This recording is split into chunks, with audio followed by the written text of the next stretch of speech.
¿Qué tal? ¿Cómo están? Bienvenidos a una nueva edición de Joven Leca Presenta. Estamos contentos de ser su compañía los fines de semana y traer diversos invitados que forman parte de la cultura, el arte, en este caso de América Latina y en específico de Argentina.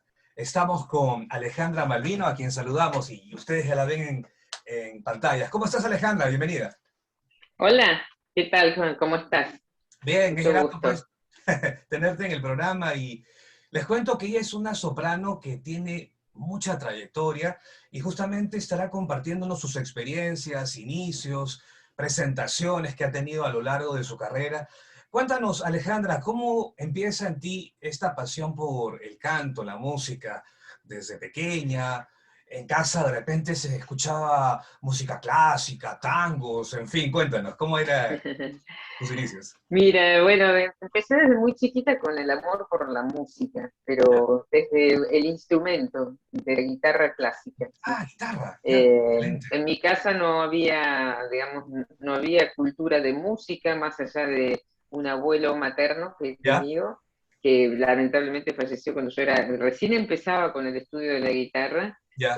pero sí me consta que le he dicho a mi madre que, bueno, esta chica tiene oído, así que seguí impulsándola a que estudie música y demás. Bueno, y así fueron mis comienzos y durante mi primera juventud estuve absolutamente dedicada a convertirme en una concertista de la guitarra clásica, ¿sí?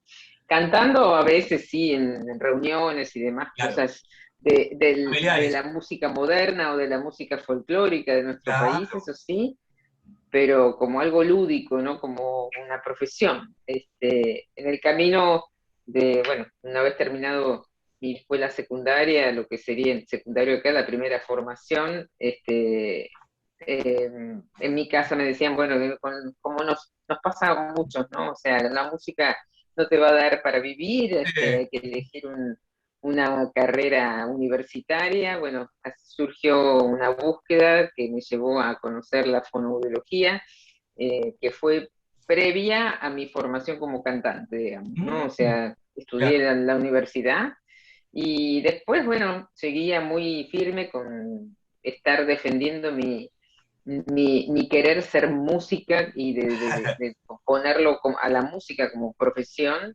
pero con el instrumento hasta ese momento. Y un día esas cosas que realmente tienen que suceder, Pasó. entré a una iglesia que yo tenía cerca de la zona donde vivía y estaban terminando un oficio y estaban pidiendo voces para el coro.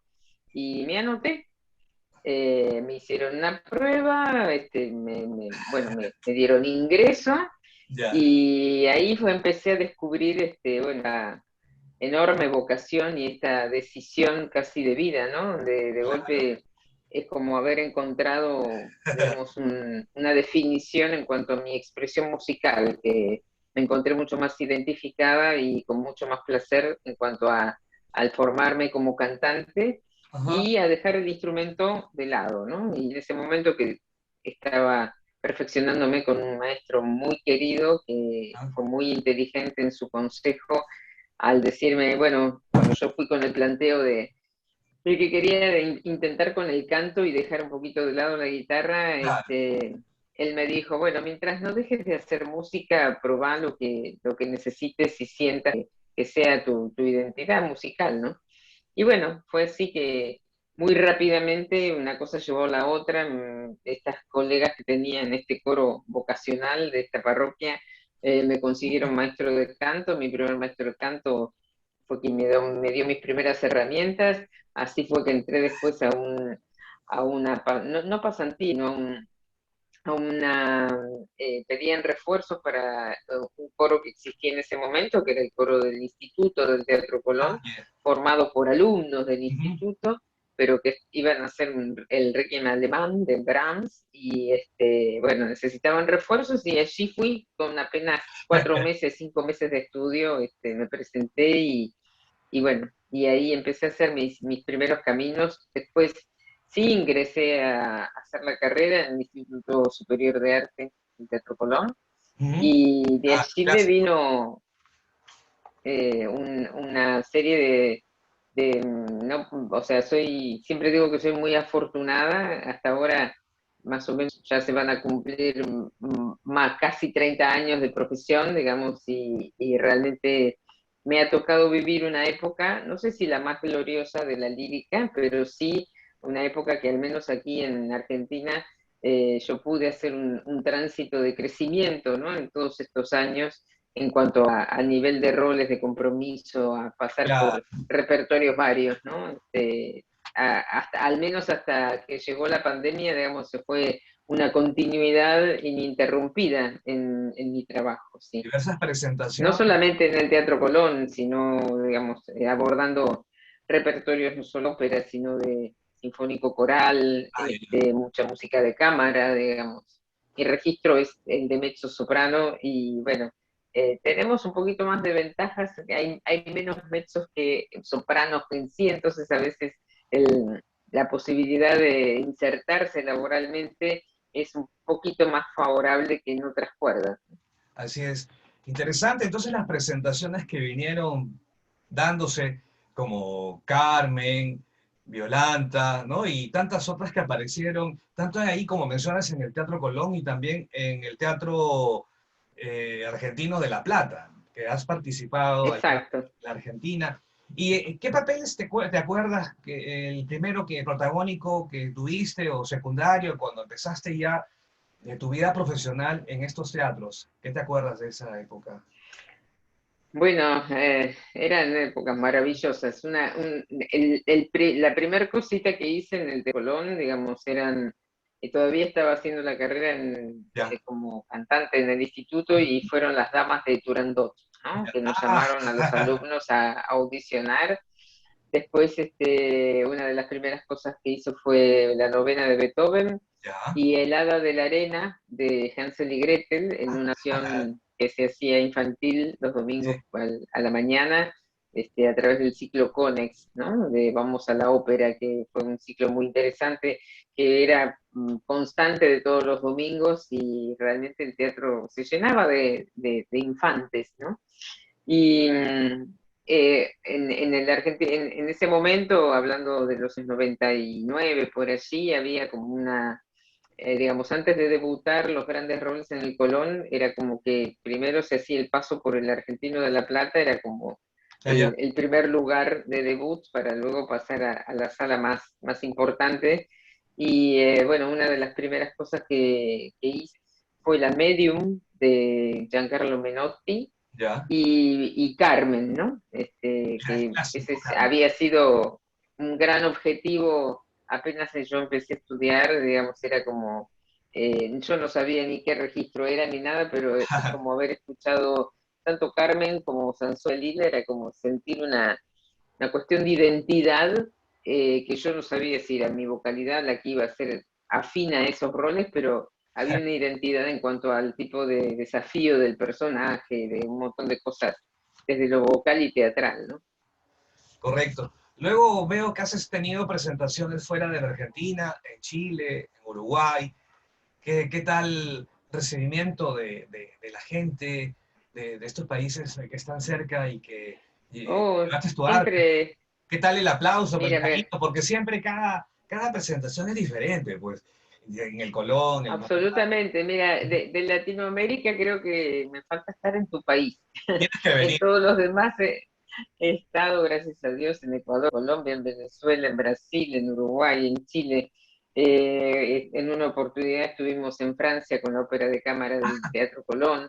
Ya, qué Y lindo. realmente cuando uno sale al exterior, bueno, es como esto de, no digo que sea real, la de nadie es profeta en su tierra, porque yo me siento muy reconocida en mi patria, pero siempre la calidez del extranjero y esta cosa de que me han tratado siempre muy bien y realmente la respuesta del público y directores y con quienes he compartido escenarios y es ese desafío también de poder representar a nuestro país en otros espacios, Claro, ¿no? Y trasladarse como artista, digamos, uno va llevando su valijita con todo su capital a distintos espacios y ahí uno se desarrolla, se enriquece, El viajar a mí me encanta, por Claro. lo tanto en este momento lo estoy sufriendo bastante, toda esta quietud impuesta,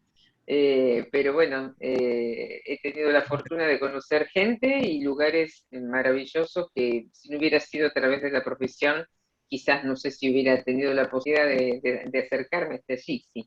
Claro, extraordinario. Y ya que citas lo de Europa, de Francia, cuéntanos la experiencia, con quiénes fueron, qué fue lo que llevaron al repertorio, en qué parte de Francia estuvieron, un poquito la experiencia, el irte pues a Europa, porque ya habías estado en tu país, en países de América Latina. Sí, ¿Cómo fue? estuve estudiando en las primeras etapas mías y fui a buscar Ah, maestros, ya, ya. posibilidades de audiciones, estuve por concursos en Europa y demás.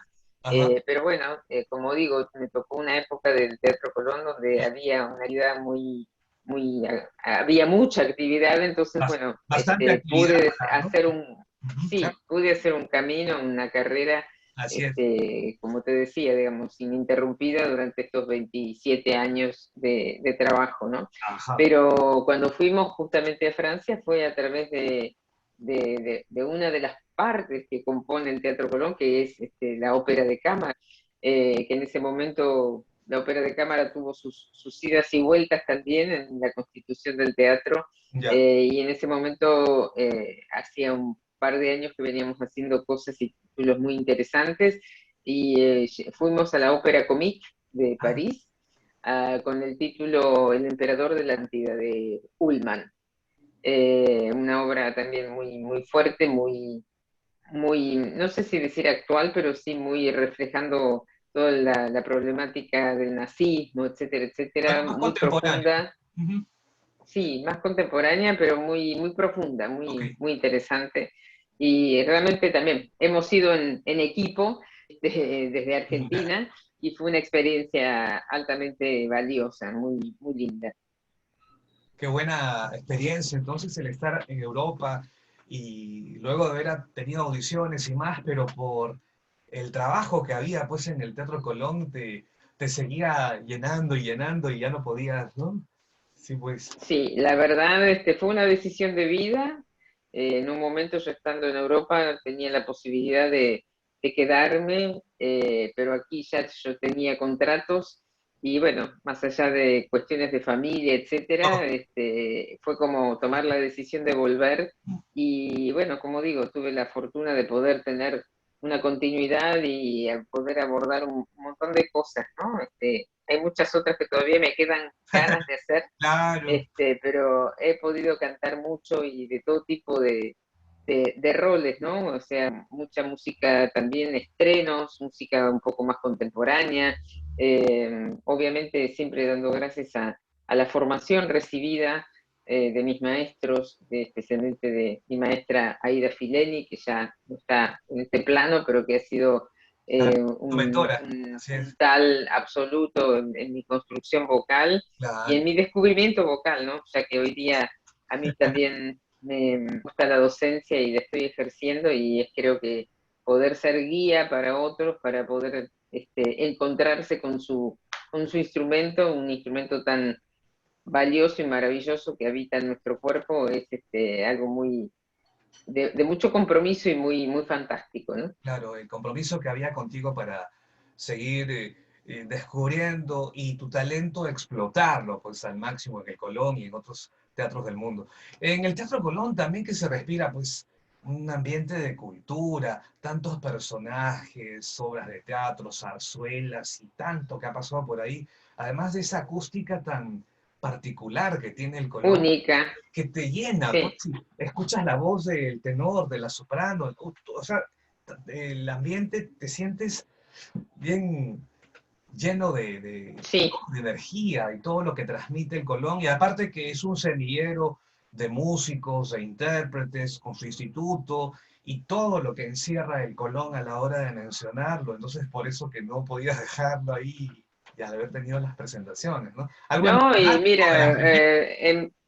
en mi búsqueda al principio, cuando yo todavía no estaba dedicada de lleno al canto, pero sí recuerdo que había un abono de juventud, Ah, ya, para una serie de conciertos, claro. y eso me quedó muy, muy grabado, digamos, estando en uno de los lugares ya en lo alto del teatro, pero donde mejor se escucha.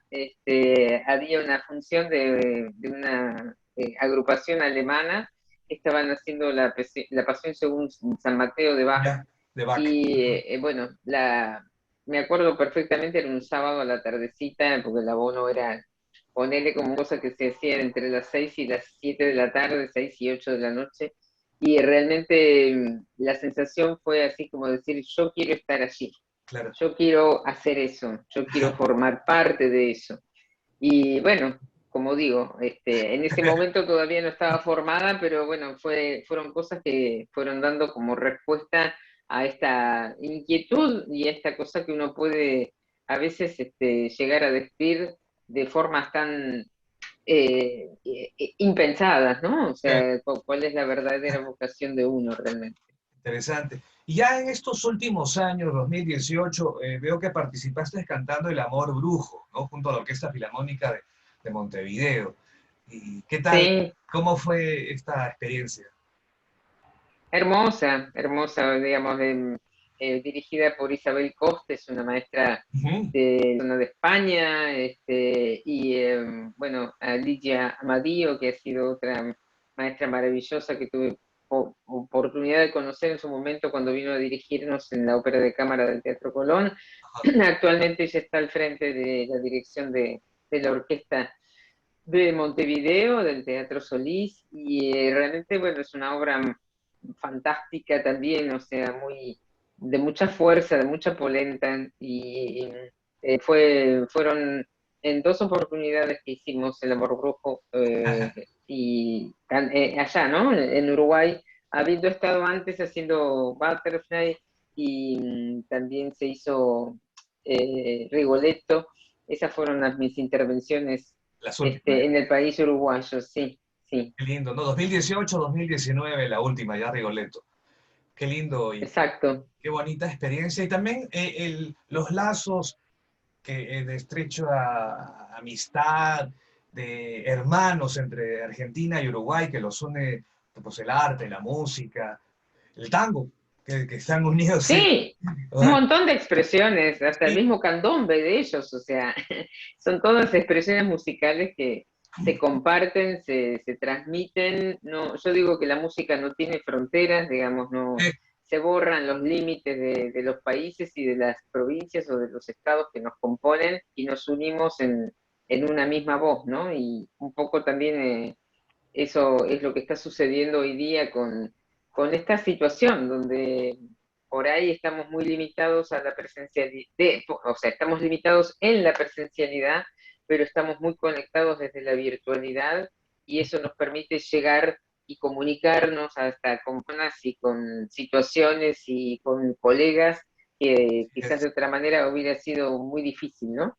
claro, y les ha aperturado y dado cobertura a, como ahora lo que estamos haciendo, a una entrevista y poder, tú estás en Buenos Aires, yo en Lima, y Sí, poder conversar, charlar y a su vez esto lo puedan ver gente de Argentina, de Perú, de Chile, de España, de Estados Unidos, donde se encuentren, a través de la magia del Internet, de las redes sí. sociales, el Instagram, Facebook, YouTube, y que quedan colgadas y la pueden ver este mes, el próximo año, en cualquier momento. Entonces queda ya perpetuo, queda en tu cuenta, queda ahí, y en cualquier momento alguien te puede ver. De repente un familiar, oye, te vi después de tanto tiempo, sí, que me grabaron o que me entrevistaron hace como 5 años, y recién me ves, sí, que no, y, o sea, sí, diversas situaciones que pueden pasar y Sí, parecen... totalmente. Ujú.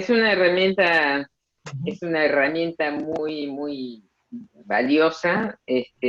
Digamos, si cuento un poco mi Claro, experiencia en cuanto a cuando me he formado y en cuanto a cuando buscando formación he viajado, digamos, bueno, no existían ni los teléfonos celulares, y no ujú. es que esté hablando del paleolítico, estoy hablando de hace unos 30 años atrás, ¿no?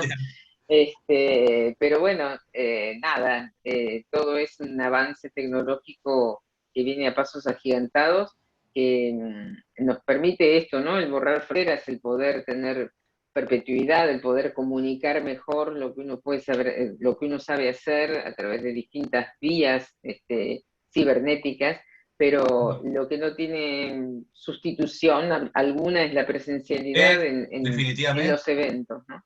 O sea, eso, por más que sea muy cómodo ver un concierto o escuchar una No es lo ópera mismo, pues. o lo que fuere, Claro. en el living de tu casa, digamos, pero la energía que uno vivencia, tanto el público como el artista, en la presencialidad, eso no Esas tiene con qué. cositas, esas cositas se pierden. ¿Por qué? Porque es necesario la parte presencial para poder ver a los actores en una obra de teatro, en una zarzuela, a todos los que integran la parte lírica, las situaciones en una pieza de ballet o en un concierto de música popular, y el poder escucharlo, verlo, estar en el escenario y poder aplaudirlo, sentir la energía, y también ellos Sí.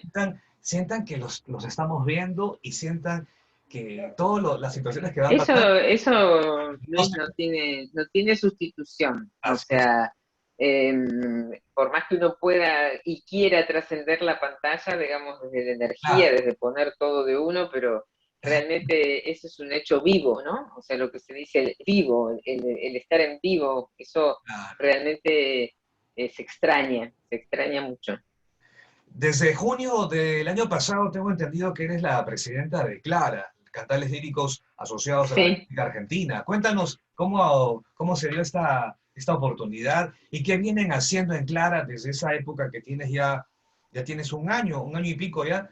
Exactamente, hemos cumplido un Cuéntanos, año el 20 de junio. así es. Mira, bueno, también esto ha sido, si bien han existido otras asociaciones de cantantes líricos Argentina tiempo atrás, Ujú, pero bueno, se han desarmado en su momento. así es. En esta oportunidad, digamos, la situación que de golpe se vino en el cese de todas nuestras actividades y en la desesperación de cómo salir adelante, nos llevó a una comunión de algunos de nosotros, donde un colega nuestro primero empezó a reunirnos en un grupo de WhatsApp a muchos que teníamos contratos a lo largo del año pasado, y empezamos a dilucidar, bueno, a ver, qué hacer, qué hacer en pos de nuestro trabajo, de nuestra profesión, a empezar a darnos cuenta cosas y falencias que se vienen arrastrando, digamos, de antes de esta situación mundial, ¿no? O sea, cuestiones contractuales, situaciones profesionales, de formativas, etcétera, etcétera.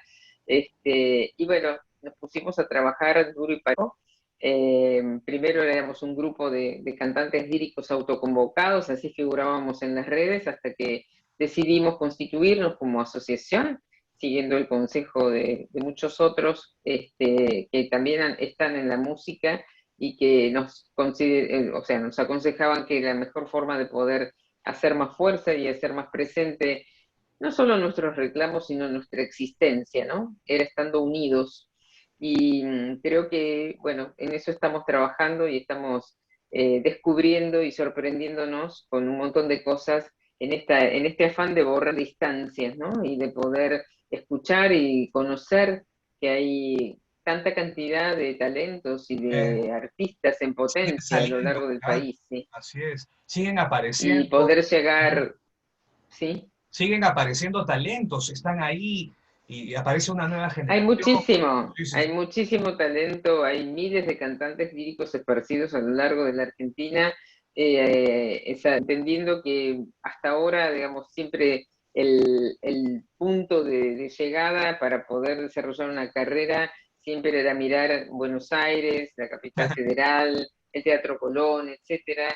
Y en este movimiento lo que estamos buscando y tratando de estimular es que las autoridades de cada lugar se puedan poner las pilas para que Eh, existen un montón de espacios de teatros, de lugares culturales, de instituciones educativas, que si bien hoy día funcionan, digamos, pero es poder darles un espaldarazo a que eso realmente pueda tener lugar de funcionamiento en la ciudad y que a su vez se pueda de a poco, estamos en una situación económica bastante complicada hoy día, pero el afán de nuestra asociación, o sea, tiene un propósito del bien común y absolutamente federal o nacional, ¿no? O sea, el poder eh, potenciar y llevar a nuestra profesión a un grado de mayor excelencia en cuanto a la presencia, al conocimiento del público, y a poder que en cada uno de los rincones del país donde hay instituciones formativas y donde hay teatros donde se pueden hacer espectáculos, puedan activarse y se pueda tener una red lírica o una red de música académica a nivel nacional, ¿no? Y hemos tenido sorpresas grandes como, bueno, una de las cosas que estuvo haciendo Clara, ahora interrumpida por las medidas sanitarias de nuevo, pero que prontamente vamos a retomar, es un movimiento que se llama Líricos a la Gorra, que nos llevó a buscar nuestra presencialidad y nuestra visibilización de nuestras temáticas y de nuestras problemáticas Eso. en la calle, ¿no? O sea, cuando todo estaba cerrado, cuando los teatros no estaban ni disponibles, ni mucho menos, bueno, salimos simplemente con un piano a pila y nuestras voces sin amplificación a comunicar, a hacer música, y realmente la respuesta del público genuino, así espontáneo, fue enorme. Y eso se fue ampliando, fue creciendo, se convirtió casi en un clásico del fin de semana y se fue replicando en muchas ciudades del país con el compromiso de las autoridades locales, ¿no? Y entonces, bueno, es como hacer, digamos, el propósito es la cultura y también se hace política, Ah, digamos, es imposible no hacer política con las cosas de cultura, ¿no? O sea, no digo que estén formados en la política como lo puede ser un político concreto, pero digamos, estamos tratando de conversar con todo nuestro mundo importante que hacen las autoridades nacionales, de todos los que manejan los distintos organismos, ¿no? Que hacen a la cultura de la nación. ¿Sí? así es, tener el respaldo de ellos o de otros interesados en el tema de la cultura, ONGs, empresas, auspiciadores, todos son bienvenidos para poder aportar en el tema de los talentos, en el tema de las audiciones, en el seguir avanzando y continuar, no dejar de lado el tema cultural. Entonces, ese es el afán, el tener las herramientas Exactamente. y desarrollar siempre cada vez más, innovar, creatividad. ¿Qué hacemos? ¿Qué ponemos? ¿A quién le avisamos? ¿O al ministro de Cultura? ¿O hay tal auspiciador? Sí, En fin, todo lo que sea aporte, bienvenido. te aseguro que en este tiempo que venimos llevando de pandemia y con la sesión específicamente, o sea, el nivel de creatividad y de acción es como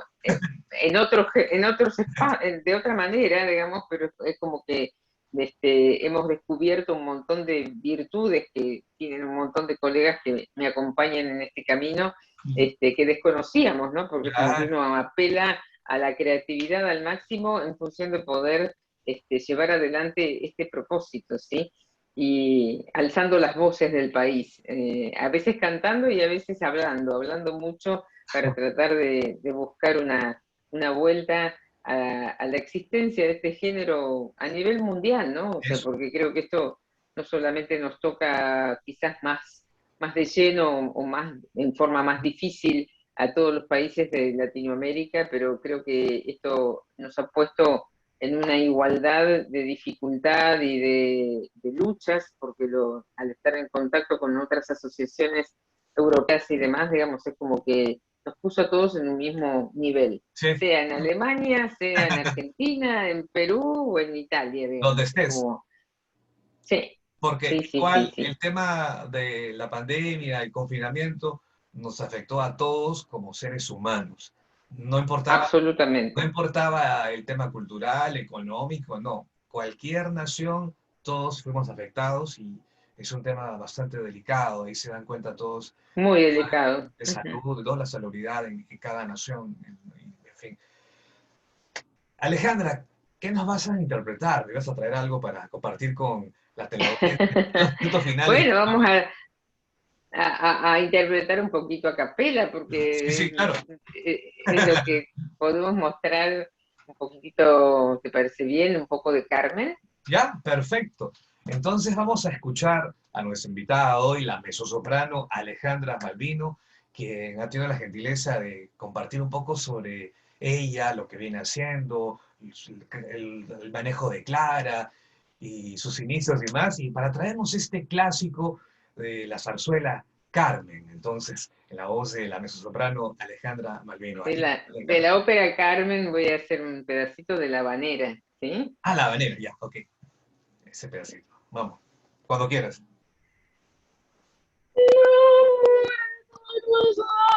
Belle que disait apprivoisée, il sait bien quand l'appelle, s'il lui convient de refuser. Rien n'y fait, mais les ouvrières n'ont pas bien l'autre secteur. C'est l'autre que je préfère. Il n'a rien dit, mais il me plaît. L'amour, l'amour, l'amour. Ah, lindo. Gracias, Alejandra, por tu interpretación.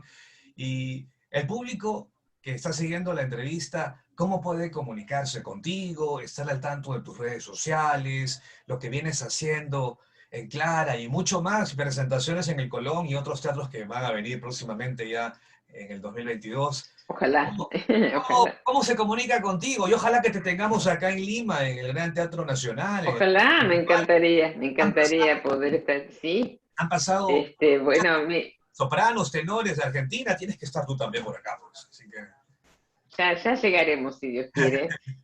Bueno, mis redes sociales, mi página es Alejandra Malvino, mezzosoprano, y a través del canal de YouTube o de mi Instagram, que es Alejandra Malvino, mezzosoprano, se pueden comunicar conmigo tranquilamente. Y bueno, y lo que es la asociación es clara.asociación, es nuestro sitio de Instagram y en Facebook es Cantantes Líricos Asociados de la República Argentina. Allí volcamos, digamos, toda nuestra actividad y nuestros futuros propósitos de aquí en adelante hacia nuestra comunidad y bueno, como dije antes, estas son las otras vías de comunicación personal, ¿sí? correcto, entonces ya sabes las diversas maneras para poder entablar conversación y saber lo que viene haciendo Alejandra Malvino, mezzosoprano argentina, quien ha sido nuestra invitada hoy aquí en Juan Leca Presenta. Mil gracias, Alejandra. Estamos en comunicación. Gracias a ustedes, buena vida, muchas gracias. Gracias, hasta pronto.